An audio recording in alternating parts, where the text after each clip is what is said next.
Hello दोस्तों, आप सभी का हमारे चैनल द अल्केमी पर स्वागत है। रिएजेंट की सीरीज में आज हम कंटिन्यू करते हुए डिस्कस कर रहे हैं इंपॉर्टेंट रिएजेंट है, उसका नाम है लुच्छ रिएजेंट। लुच्छ रिएजेंट क्या होता है, इसका फॉर्मूला क्या होता है, इसका जो फॉर्मूला होता है वो क्या होता है और वो किस प्रकार से जो वर्क करता है, किसके ऊपर सेलेक्टिवली वर्क करेगा, इन सबको इस वीडियो के अंदर हम डिस्कस करेंगे। तो ध्यान दीजिएगा, सबसे पहले मैं आपको ये बता दूं कि आपको लुच्छ रिएजेंट की पहचान क्या होगी, उसका जो रिएजेंट है वो रिएजेंट किस फॉर्म में होता है, ध्यान दीजिएगा। वो होता है आपका सबसे पहले आपका सोडियम बोरोहाइड्राइड, साथ में सीरियम क्लोराइड डॉट 7H2O। ये आपका जो रिएजेंट है, ये रिएजेंट आपका क्या कहलाता है, लुच्छ रिएजेंट। क्या कहलाता है, लुच्छ रिएजेंट। और इसका जो बेस्ट पार्ट क्या होता है, इसका जो सेलेक्टिवली जो रिडक्शन करने का जो इसका मेन फंक्शन होता है वो क्या होता है कि यदि किसी कंपाउंड के अंदर एल्डिहाइड और कीटोनिक ग्रुप दोनों ग्रुप यदि प्रेजेंट हैं तो ये क्या करता है, सेलेक्टिवली रिडक्शन करेगा किसका, कीटोनिक ग्रुप का। किसका करेगा, कीटोनिक ग्रुप का। जैसे मैंने आपको एग्जांपल दिया और आपका एग्जांपल ये है कि ये आपको एक एल्डिहाइड ग्रुप है और आपका ये कीटोनिक, ठीक है। तो किसी एक कंपाउंड के अंदर आपको एल्डिहाइड ग्रुप और कीटोनिक ग्रुप दोनों यदि प्रेजेंट हैं तो लुच्छ रिएजेंट जो है वो क्या करेगा, सेलेक्टिवली रिडक्शन करेगा किसका, कीटोनिक ग्रुप का।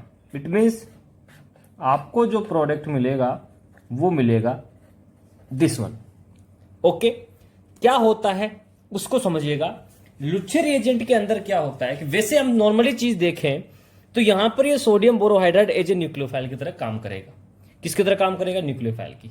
चलिए अब ध्यान दीजिएगा, यदि आपके किसी कंपाउंड में एक कीटोन ग्रुप है, दूसरा का एल्डिहाइड है, तो जब इलेक्ट्रोफिलिसिटी की बात करता हूं, दोनों में से किसकी इलेक्ट्रोफिलिसिटी ज्यादा होती है, एल्डिहाइड की। कीटोन से एल्डिहाइड की इलेक्ट्रोफिलिसिटी ज्यादा होती है। लेकिन क्या होता है कि जैसे ही मैं यहां पर लुच्छ रिएजेंट में क्या होता है, बेसिकली यहां पर सीरियम क्लोराइड होता है। तो सीरियम क्लोराइड की वजह से क्या होता है कि ये as a Lewis acid work करता है। और जब ये एज ए लुईस एसिड होता है तो यहां पर क्या होता है कि जो कीटोनिक कार्बोनाइल ग्रुप होता है उसकी टेंडेंसी होती है लोन पेयर देने की, किसको, सीरियम क्लोराइड को। तो जैसे ये अपने जो लोन पेयर डोनेट करेगा सीरियम क्लोराइड को, तो इसकी जो ओवरऑल इलेक्ट्रोफिलिसिटी देखें तो वो एज कंपेरेटिवली एल्डिहाइड क्या हो जाती है, हाई हो जाती है। इलेक्ट्रोफिलिसिटी क्या होती है, इसकी इंक्रीज हो जाती है। किसकी वजह से, सीरियम क्लोराइड के साथ में इंटरेक्शन से। जैसे ही सीरियम क्लोराइड से इंटरेक्शन बनेगा, इसकी इलेक्ट्रोफिलिसिटी बढ़ेगी, तो जो न्यूक्लियोफाइल जो आपका सोडियम बोरोहाइड्राइड में से हाइड्राइड है वो फिर कहां अटैक करेगा, आपका यहां पर इस कार्बोनिल पर। तो इसलिए मैं कहता हूं कि लुच्छ रिएजेंट जो है वो सेलेक्टिवली रिडक्शन किसका करता है, कीटोनिक ग्रुप का, इन the presence of aldehydic group. So basically क्यों करता है, ये चीज अपने को ध्यान देना है, ठीक है। क्योंकि ketonic group is more electrophilic than aldehyde in the presence of cerium chloride. ये चीज दिमाग में रखिएगा। चलिए इससे रिलेटेड मैं आपको एक एग्जांपल बताता हूं। मान लीजिए आपका एग्जांपल है, यहां पर वेज पर मैंने लगा दिया आपका कोई ये CHO ग्रुप लगा हुआ है और यहां पर आपका ये कीटोनिक ग्रुप लगा हुआ है। इसकी रिएक्शन यदि मैं लुच्छ रिएजेंट के साथ करवाता हूं, किसके साथ, लुच्छ रिएजेंट के साथ, तो ध्यान दीजिएगा प्रोडक्ट में क्या होगा। आपको मैंने कहा कीटोनिक ग्रुप भी है और एल्डिहाइडिक ग्रुप भी है, तो उस वाली सिचुएशन में कीटोनिक ग्रुप का क्या हो जाएगा, आपका रिडक्शन हो जाएगा और आपका जो प्रोडक्ट मिलेगा वो क्या बनेगा, आपको उस पर ध्यान देना है और वो आपका प्रोडक्ट मिलेगा दिस वन। क्या मेरी बात आपको यहां तक समझ में आ रही है, किस प्रकार से इसका सेलेक्टिवली रिडक्शन करता है, ये चीज अपने को पता होना चाहिए। यहां तक आपको चीज समझ में आ गई होगी। सेकंड इसकी प्रॉपर्टी क्या है, पहले तो आपको पता हो गया कि दोनों है तो आप किसको सेलेक्टिवली करेंगे, कीटोनिक का। चलिए अब आपको सेकंड इंपॉर्टेंट पॉइंट, ये आपका पहला पॉइंट हो गया। अब सेकंड पॉइंट क्या है उसको देखना। सेकंड पॉइंट ये कहता है कि यदि कंपाउंड के अंदर conjugated and non conjugated ketonic group are present, यदि किसी एक ही कंपाउंड के अंदर कॉन्जुगेटेड कीटोनिक ग्रुप और non conjugated ketonic group present है, तो लुच्छ रिएजेंट क्या करता है कि जो कॉन्जुगेटेड कार्बोनिल है उसका क्या कर देगा, रिडक्शन कर देगा। इसका मतलब क्या हुआ कि आपको मैंने ये एक प्रोडक्ट दिया, आपका प्रोडक्ट में क्या है कि ये वाली जो साइट है आपकी कौन सी, ये वाली साइट आपकी कौन सी है, नॉन कॉन्जुगेटेड, और ये आपकी कौन सी साइट है, कॉन्जुगेटेड। तो इस वाली सिचुएशन में क्या होगा उसको ध्यान दीजिएगा, जब इसका मैं रिडक्शन करवाऊंगा किस में, लुच्चे रिएजेंट की प्रेजेंट में, लुच्चे रिएजेंट की प्रेजेंट में, तो उस वाली सिचुएशन में क्या होगा कि यहां पर नॉन कॉन्जुगेटेड की कंपेरेटर में कॉन्जुगेटेड का क्या करेगा, ये रिडक्शन करेगा। तो जब कॉन्जुगेटेड का रिडक्शन करेगा तो ध्यान दीजिएगा प्रोडक्ट क्या मिलता है आपको,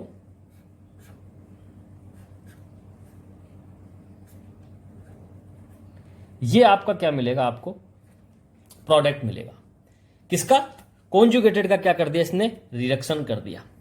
तो दो आपको सेलेक्टिवली इसकी प्रॉपर्टी पता होनी चाहिए कि एल्डिहाइड कीटोन है तो कीटोन का करेगा कॉन्जुगेटेड, और नॉन कॉन्जुगेटेड कीटोन है तो कॉन्जुगेटेड कीटोन का क्या करेगा, ये रिडक्शन करेगा।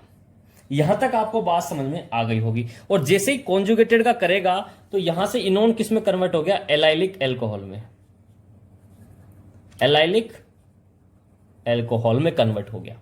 यहां तक आपको बात समझ में आ गई होगी। अब ध्यान दीजिएगा, जब ये अल्फा बीटा अनसैचुरेटेड कीटोन का एलाइलिक एल्कोहल में कन्वर्ट कर रहा है सेलेक्टिवली, तो उस दौरान हम क्या लेते हैं, जो मिक्सचर होता है वो किसका होता है, lanthanide chloride and sodium borohydride. It means Luche reagent हो गया बेसिकली। ठीक है, लेंथेनाइड क्लोराइड क्यों कहा, क्योंकि सीरियम जो मेटल है लेंथेनाइड मेटल होती है। यहां तक बात क्लियर है। अब ध्यान दीजिएगा, this is a powerful method या powerful methodology because of the high selectivity of 1,2 reduction of enone keeping carbon carbon double bond intact.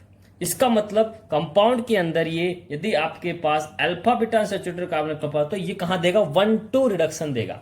1,2 reduction का क्या मतलब है इसको समझना। एग्जाम्पल देता हूं मैं आपको, थर्ड प्रॉपर्टी में आपका एग्जाम्पल आपको इस प्रकार से दिया गया हो, कंपाउंड के अंदर यहां पर आपको क्या दिया गया हो, बेसिकली यहां पर आपको दिया गया हो sodium borohydride, cerium chloride 7H2O और साथ में आपको दिया गया MeOH।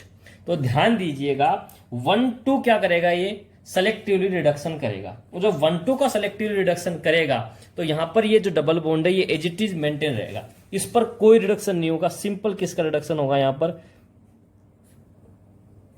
केवल कार्बोनिल ग्रुप का। तो ये अपने को कितना परसेंट मिलता है, 90%। क्लियर है। तो इस चीज को आपको दिमाग में रखना है कि कब आपको क्या मिलता है। क्या मेरी बात आपको यहां तक समझ में आ गई, क्या मेरी बात आपको यहां तक समझ में आ गई। चलिए अब मैं आपको इसकी जो मैकेनिज्म होती है, क्योंकि अपने को ध्यान दीजिएगा कि यहां पर जो लेंथेनाइड काम होता है, तो lanthanide in organic chemistry selectively 1,2 reduction of conjugated ketone. Conjugate ketone का क्या करता है, 1,2 रिडक्शन करता है। ये 1,2 आ गया, 1 2 3 4, तो ये 1,2 रिडक्शन करेगा। क्या करेगा, 1,2 रिडक्शन करेगा, और रिडक्शन के दौरान अपने को ये एलाइलिक अल्कोहल मिलता हुआ बनेगा। यहां तक मेरी बात आपको समझ में आ गई होगी।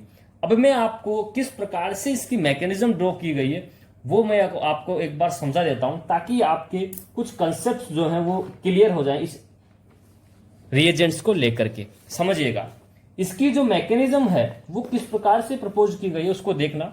सबसे पहले मैकेनिज्म में क्या होता है कि NaBH4 जो है वो MeOH के साथ में इंटरेक्शन करेगा और क्या बनाएगा, सोडियम मिथॉक्सी बोरोहाइड्राइड। किस प्रकार से समझना, स्टेप फर्स्ट स्टेप क्या कहता है उसको समझो कि सोडियम बोरोहाइड्राइड यदि किससे रिएक्शन कर रहा है, N मोल ऑफ MeOH, इसके साथ sodium borohydride N mole of MeOH के साथ रिएक्शन करेगा तो क्या बनाएगा आपका, sodium methoxy borohydride. It means N-4 OMe power N plus H2 gas. ये आपको क्या करेगा, प्रोडक्ट बनाए। तो फर्स्ट स्टेप में क्या होता है, बेसिकली सोडियम बोरोहाइड्राइड MeOH के साथ रिएक्शन करके सोडियम मिथॉक्सी बोरोहाइड्राइड बनाता है। यहां पर ध्यान दीजिएगा सीलियम क्लोराइड जो होता है as a selective reduce acid, Lewis acid catalyst की तरह इस कन्वर्जन को काम में लिया जाता है। इस कन्वर्जन के लिए अपन क्या लेते हैं काम में, cerium chloride. According to hard soft acid base principle, मतलब HSAB principle, according to HSAB principle क्या होता है कि sodium borohydride are hydride reducing agent. ये कौन सा होता है, हाइड्रोसाइट होती है। हाइड्रोसाइट होती है तो बेसिकली फिर ये क्या देगा आपका, 1:2 रिडक्शन देगा। क्या देगा आपका, 1:2 रिडक्शन। तो ध्यान दीजिएगा कि सोडियम जो मिथॉक्सी बोरोहाइड्राइड है आपका, को क्या कहा मैंने, सोडियम मिथॉक्सी, ये आपका जो बना है ये क्या कहलाता है आपका, सोडियम मिथॉक्सी बोरोहाइड्राइड।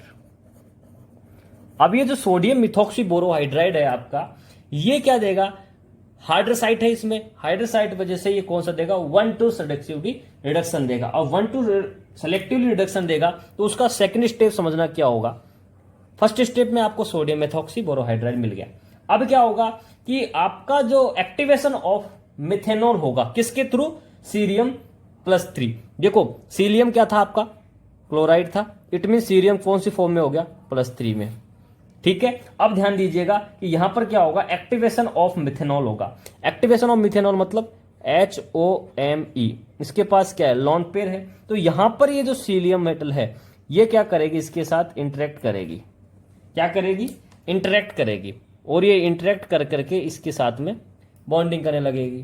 क्लियर है। तो यहां पर क्या हो गया कि आपका जो MEOH है, मेथेनॉल ग्रुप है, वो क्या हो गया, एक्टिवेट हो गया। सेकेंड स्टेप में क्या हुआ, activation of methanol, activation of methanol by cerium. Clear है।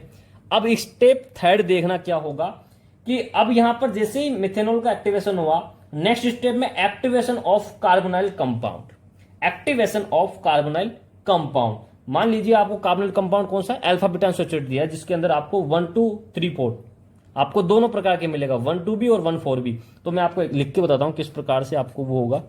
मान लीजिए आपको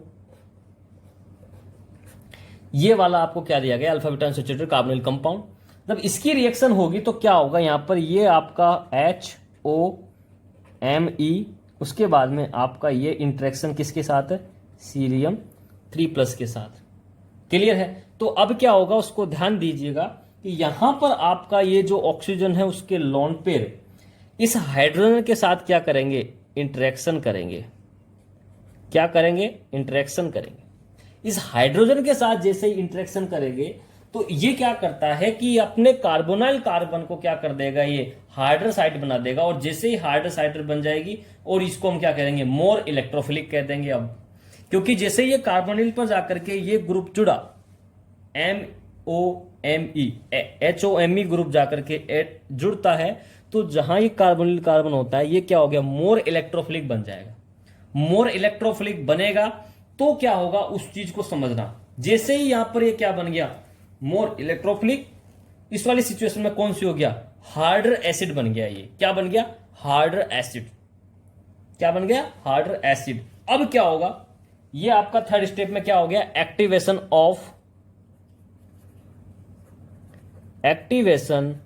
ऑफ कार्बोनाइल ग्रुप या कार्बोनाइल बॉन्ड।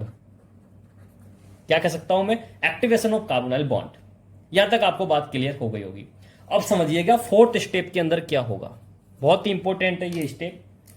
अब जैसे ही फोर्थ स्टेप में समझना कि यहां पर आपका क्या होगा, hard acid and hard base interaction होगा। क्या होगा, hard acid and hard base interaction. क्या होगा, hard acid hard base interaction. कैसे होगा उसको समझिएगा कि आपका ये जो बेसिकली यहां पर सोडियम बोरोहाइड्राइड किस प्रकार से होगा, मिथॉक्सी, सोडियम मिथॉक्सी बोरोहाइड्राइड देखिएगा, ये आपका बन गया, यहां पर है आपका बी पर लगा हुआ है H, और यहां पर है OMe और OMe। क्लियर है। साथ में क्या है यहां पर ध्यान दीजिएगा, यहां पर आपका जो ग्रुप लगा हुआ है वो है आपका ये वाला ग्रुप लगा हुआ है, जिस पर क्या है यहां पर कि हाइड्रोजन, ऑक्सीजन, मिथाइल, और यहां पर ये इंटरेक्शन कर रहा है इसका सीरियम 3+, और यहां पर ये बॉन्डिंग किसके साथ कर रहा है, इस हाइड्रोजन के साथ में, जो किसको मोर इलेक्ट्रोफिलिक और हार्ड एसिड बना चुका। तो ध्यान दीजिएगा ये आपका है हार्ड एसिड, ठीक है, ये आपका क्या है, हार्ड बेस। तो हार्ड एसिड सिम्बायोसिस के दौरान क्या करेगा, इंटरेक्शन करेगा, ठीक है, यह हार्ड बेस। तो यहां से क्या होगा बेसिकली आप समझना, यहां से क्या होता है कि ये जो हाइड्राइड है ये अटैक करता है इस कार्बोनाइल पर, कार्बोनाइल वाला बॉन्ड किधर शिफ्ट होगा, यहां पर, और यहां से यह हाइड्रोजन अपना इलेक्ट्रॉन इस वाली तरफ देगा। समझ में आ रही है मेरी बात? तो इसको मैं क्या कहूंगा आपका, बेसिकली ये आपका जो स्टेप हुआ, ये स्टेप आपका हो गया आपका 1-2 रिडक्शन। क्या हो गया, 1-2 रिडक्शन। और 1-2 रिडक्शन के दौरान जो आपको फाइनली प्रोडक्ट मिलेगा वो क्या मिलेगा, उसको ध्यान से देखना, यहां पर H, यहां पर OH। तो बेसिकली क्या हुआ कि यहां पर जो डबल बॉन्ड है वो मेंटेन रहता है, और कार्बोनाइल कार्बन का क्या हो जाता है, रिडक्शन हो जाता है, किसका, कार्बोनिल ग्रुप का, किसके प्रेजेंट में, सीरियम क्लोराइड एंड NaBH4, जिसको मैंने लुच्चर रिएजेंट कहा। तो किस प्रकार से आपकी मैकेनिज्म प्रपोज की गई, ये मैकेनिज्म आपको मैंने 4 स्टेप के थ्रू समझाया। फर्स्ट स्टेप में क्या होगा, सोडियम मिथॉक्सीबोरोहाइड्राइड बनेगा जो कि हार्ड बेस की तरह काम करेगा। फिर जो मेथेनॉल है वो सीरियम मेटल की वजह से क्या होगा, एक्टिवेट हो जाएगा। जैसे ही वो एक्टिवेट होगा वो क्या करेगा, कार्बोनिल कॉम्प्लेक्स के साथ में इंटरेक्शन करेगा और कार्बोनिल ग्रुप को क्या कर देगा, एक्टिवेट कर देगा। जैसे कार्बोनिल बॉन्ड क्या हो गया, एक्टिवेट, फिर ये जैसे ही एक्टिवेट हो गया ये ग्रुप क्या बन गया तुम्हारा, हार्ड एसिड। हार्ड एसिड और हार्ड बेस के बीच में क्या होगा, इंटरेक्शन होगा, इंटरेक्शन से मुझको क्या मिलेगा, फाइनली प्रोडक्ट मिलेगा। इसका मतलब एलाइलिक अल्कोहल मिलता है कि उसमें alpha beta unsaturated carbonyl compound की जब मैं रिएक्शन करवाता हूं। यहां तक आपको मैकेनिज्म आपको समझ में आ गई होगी। अब मैं आपको एक एग्जांपल देता हूं। एग्जांपल क्या है समझना, एग्जांपल है आपका इंपॉर्टेंट एग्जांपल है। यहां पर आपको क्या ग्रुप लगा रखा है, ये कीटोनिक ग्रुप, और यहां पर आपका लगा रखा है एल्डिहाइडिक ग्रुप। और सेम इसकी रिएक्शन में किससे करा रहा हूं, सोडियम बोरोहाइड्राइड, साथ में सीरियम क्लोराइड और 7H2O, और साथ में MeOH। ये रिएक्शन जब होगी तो जो प्रोडक्ट मिलेगा, मैंने क्या कहा, कीटोनिक ग्रुप है और एल्डिहाइडिक ग्रुप है, तो किसका रिडक्शन करता है, ये आपका किसका रिडक्शन करेगा उसको समझना, ये आपका करेगा कीटोनिक ग्रुप का रिडक्शन। तो यहां पर OH और यहां पर आपका ये aldehyde as it is maintain रहेगा। तो किस प्रकार से प्रोडक्ट बनता है ये अपने को पता होना चाहिए, किस प्रकार से रिडक्शन कर रहा है ये अपने को पता होना चाहिए। आपको ध्यान दीजिएगा, कई बार इस स्टेप का क्वेश्चन आपको पूछा गया है सेक्शन सी के अंदर।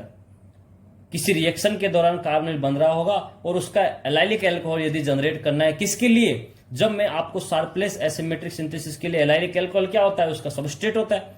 तो उसके लिए यदि इसको रिएजेंट करना है तो अपन किसको काम में ले सकते हैं, लुच्चे रिएजेंट को काम में ले सकते हैं कि नहीं ले सकते। तो उस वाली सिचुएशन में ये एक स्टेप बन गया कि नहीं बना। तो लुच्चे रिएजेंट कहां काम आता है, बेसिकली सिंगल स्टेप रिएक्शन जब पूछा जाएगा आपको 2 मार्क्स के अंदर पूछा जाएगा। ध्यान दीजिएगा, गेट 2020 के अंदर आपका एक क्वेश्चन इसी के ऊपर आया था कि आपको रिएक्शन करा के दिया गया था कि रिएक्शन में रिएक्टेंट ये है, प्रोडक्ट ये है, तो उसमें किस प्रकार का रिएजेंट अपने को काम में लेना चाहिए। आपको 4 ऑप्शन दिए थे, तो उसमें जो रिएजेंट काम में आएगा वो था आपका लुच्चे रिएजेंट। आप जाकर देखेंगे प्रीवियस ईयर का पेपर तो आप वहां पर उस क्वेश्चन को देख सकते हो, आप पता लगा सकते हैं कि हाँ यहाँ पर वाकई में लुच्चे रिएजेंट है, क्योंकि उसकी प्रॉपर्टी आपको याद है कि बेसिकली ये करता क्या है। तो आप इजीली आप क्या कर देंगे, इसका प्रोडक्ट का फॉर्मेशन कर देंगे। क्लियर है? तो दोनों चीज आपको रखनी है कि किस प्रकार से करेगा। एल्डिहाइड कीटोन होगा तो कीटोन का करेगा, अनसैचुरेटेड और सैचुरेटेड होगा, बोले तो कॉन्जुगेटेड होगा, और नॉन कॉन्जुगेटेड होगा तो कॉन्जुगेटेड का क्या करेगा, ये रिडक्शन करेगा। किस प्रकार से इसकी मैकेनिज्म ड्रॉ की गई वो भी आपको पता होना चाहिए। अब मैं आपको एक चीज बता दूं, एक एग्जांपल और है। वो एग्जांपल ये है कि जब मैंने आपको बताया 5th मेंबर के साथ तो मैंने आपको बता दिया, 6th मेंबर के साथ ध्यान दीजिएगा। यदि 6th member alpha beta unsaturated carbon compound है तो लुच्चे रिएजेंट की प्रेजेंट में जो प्रोडक्ट मिलेगा वो आपको क्या मिलेगा, वो आपको मिलेगा, एक तो ये मिलता है एलाइलिक अल्कोहल, ठीक है, और दूसरा मिलेगा आपको यहां पर OH। तो यहां पर ये आपका कितना परसेंट होता है, 99%, ये होता है आपका 1%। ये दोनों चीज आपको पता होनी चाहिए। क्लियर है आपको? इंपॉर्टेंट है, आपसे पूछा जा सकता है, कभी भी आपसे ये क्वेश्चन पूछा जा सकता है। तो एक चीज अपने को ये बेसिकली पता होनी चाहिए, इसका एक इस्तेमाल कहां भी होता है, जब अपन एंटी क्रेम रूल या क्रेम किलेशन रूल जब पढ़ते हैं तो वहां पर हम इस चीज को समझते हैं, किस प्रकार से ये एग्जाम्पल वहां पर बनता है। ये भी आपने को देखा होगा, जब मैं आपको क्रेम एंटी क्रेम रूल पढ़ा रहा था तब मैंने इसके बारे में आपसे डिस्कस किया था। देखिए मैं आपको फिर से एक एग्जाम्पल उससे रिलेटेड करवा देता हूं ताकि आपकी प्रैक्टिस और आपको रिकॉल हो जाए। आपका एग्जाम्पल था इस प्रकार से, एक एग्जाम्पल में लेता हूं आपको। जिसकी ये डैश पर हाइड्रोजन लगा हुआ है, वेज पर आपका लगा हुआ है पीएच, और ये आपका लगा हुआ है OCH3, और यहाँ पर था आपका NaBH4 डॉट सीरियम क्लोराइड। अब ध्यान दीजिएगा, आपको पहले पहचान करनी है कि क्रेम रूल होगा एंटी क्रेम रूल। तो यहाँ पर एक तो मेटल आपको सीरियम प्रेजेंट है किलेशन के लिए, साथ में यहाँ पर इलेक्ट्रॉन डोनेटिंग ग्रुप है बल्कि ग्रुप। यदि ये दो चीज प्रेजेंट है तो अपन किसकी तरफ मूव करते हैं, anti Cram rule. Anti Cram में मैंने एक ही चीज समझाई थी, यदि आपको मैंने एक चीज काम मिली थी कि कार्बोनिल और बल्कि ग्रुप यदि ये एंटी है तो उसको बाइसेक्ट कहते हैं, दोनों एक तरफ तो उसको एक्लिप्स कहते हैं। तो हम क्या करते हैं कि हमेशा एंटी क्रेम को अपनाने के लिए क्या करते हैं, इसको दोनों को किस में ले आते हैं, एक्लिप्स फॉर्म में ले आते हैं। क्यों? क्योंकि जैसे ही इसको एक्लिप्स फॉर्म में लेके आएंगे दोनों के बीच में क्या हो जाएगा, किलेशन क्रिएट हो जाएगा। किसके थ्रू, मेटल के साथ। किस प्रकार से वो किलेशन होता है उसको समझना। जैसे ही मैं देखो इसको रोटेट करता हूं, क्लिप्स में फॉर्म में लाता हूं, तो यहां पर क्या होगा, यहां पर यह आपका OCH3, यहां डबल बॉन्ड O, यहां ये CH3। जैसे ये ऊपर सब होगा, इस पर क्या होगा, नीचे आएगा। जैसे नीचे आएंगे तो जो हाइड्रोजन डैश पे थी वो कहां पे आ जाएगी, आपकी वेज पर, और वेज वाला ग्रुप कहां चला जाएगा, डैश पर। जैसे इस प्रकार से मेंटेन हुआ, यहां पर क्या होता है, फिर यहां पर क्या होता है कि आपका ये जो सीरियम मेटल है, सीरियम मेटल के साथ में इसका क्या हो जाता है, किलेशन हो जाता है। और जैसे ये किलेशन शो करेगा, प्रोडक्ट जब सोडियम बोरोहाइड्राइड के साथ रिएक्शन होगी तब क्या होता है कि हाइड्राइड उस तरफ से आता है, क्योंकि ये किस फॉर्म में आ गया, एक्लिप्स फॉर्म में, दोनों एक तरफ है सिस साइड में। एक्लिप्स फॉर्म में आने की वजह से जब एंटी क्रेम रूल अप्लाई करते हैं तो हम कहते हैं स्मॉलर ग्रुप जो होता है उसकी स्टीरियो के अकॉर्डिंग अपना अपकमिंग न्यूक्लियोफाइल आता है। तो स्टीरियो क्या है आपकी, जो स्मॉलर ग्रुप है उसकी स्टीरियो है आपकी वेज। तो जो आने वाला जो न्यूक्लियोफाइल होगा हाइड्राइड, वो भी किस तरफ से आएगा, वेज साइड से। और जो प्रोडक्ट मिलता है आपको वो क्या मिलता है, उसको देखना, वो प्रोडक्ट मिलता है आपको यहाँ पर, ये आपका वेज से आएगा हाइड्रोजन, डैश पर चलाया जाएगा आपका OH, ये आपका हाइड्राइड रहेगा एजिटी यहां पर, क्लियर है। और आपका ये हो गया पीएच, और यहां पर OCH3। अब ध्यान दीजिएगा, ये हमने इसके पिक्टोरियल के थ्रू बना लिया। अब आपसे क्वेश्चन में यदि चार ऑप्शन में आपको हो सका है इस प्रकार से ना दे तो आपको क्या करना है, इवन चेंज के थ्रू इसको वापस उस नॉर्मल फॉर्म में लेके आना है। नॉर्मल फॉर्म का मतलब ये हो गया कि इसको मैं यदि इस फॉर्म में वापस कन्वर्ट करूं तो क्या कर सकता हूं मैं, यहां पर आपका ये CH3 ग्रुप एजिटीज, यहां पर आपका ये OH, वेज पर चला गया आपका H, जैसे ही ये H अपोजिट जाएगा और ये नीचे आएगा OCH3, जैसे ही आपका लोअर साइड आएगा H ऊपर जाएगा तो ये डैश पर चला जाएगा और ये आपका वेज पर आ जाएगा PH। तो किस प्रकार से आपको सेम प्रोडक्ट बना सकते हैं एंटी क्रेम रूल के थ्रू पता होना चाहिए। यहां पर क्या होगा, सीरियम क्लोराइड ये लुच्छे रिएजेंट की तरह काम करेगा, ठीक है। कीटोनिक ग्रुप का क्या कर रहा है, रिडक्शन कर रहा है, ठीक है। तो ये चीज आपको पता होना चाहिए कि किस प्रकार से अपन ये काम में लेते हैं। तो एसिमेट्रिक सिंथेसिस वाला पोर्शन भी हो गया क्योंकि आपके काइनेस सेंटर जनरेट हो रहा है। ये चीज आपको बेसिकली क्या होना चाहिए था, पता होना चाहिए, ठीक है। तो ये लुच्छे रिएजेंट है, इंपोर्टेंट रिएजेंट है, इस पर बेसिकली सवाल बनते रहते हैं। किस प्रकार से बनते हैं मैंने आपको बताया है। मिसलेनियस क्वेश्चन भी बनता है इसके ऊपर, इंडिविजुअल क्वेश्चन बनेगा तो सेक्शन बी के अंदर आपसे पूछा जा सकता है। तो यहां तक आपको ये लुच्छे रिएजेंट समझ में आ गया होगा। वीडियो अच्छी लगी तो लाइक करें, चैनल को ज्यादा से ज्यादा सब्सक्राइब करें, ठीक है, और कमेंट करके बताएं कि वीडियो कैसी लगी। ओके, अब नेक्स्ट वीडियो जब हम डिस्कस करेंगे तो वही नेक्स्ट जो रिएजेंट होगा इंपॉर्टेंट अपकमिंग एग्जाम के हिसाब से, उसके बारे में हम यहाँ पर डिस्कस करेंगे, ठीक है। All the very best, good luck.